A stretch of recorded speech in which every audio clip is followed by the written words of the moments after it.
Wepo, mimi nimefanya kuja Dar es Salaam, yani nimekuja Manga. Na nimekuja huku nataka nifanye yangu mambo yangu, yani mpate kujua. Yani sijakuja kupayanga po Yanga, nimekuja kufanya vitu ambavyo vya kujulikana. Umenielewa Wepo? Unakuta watu wanabishana tu. Yani unakuta wengine wanakaa, hawana sijui kazi kufanya kubishana.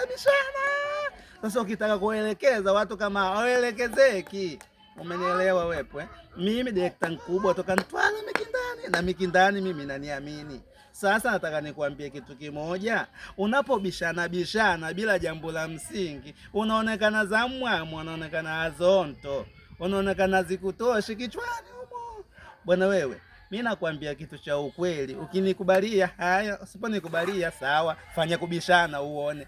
Kama watu wakutoa wanakuona we huyu chetu huyu ashakuwa pungu, aeleweki, yani azinitoshi.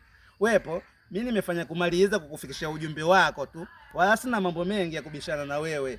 Che.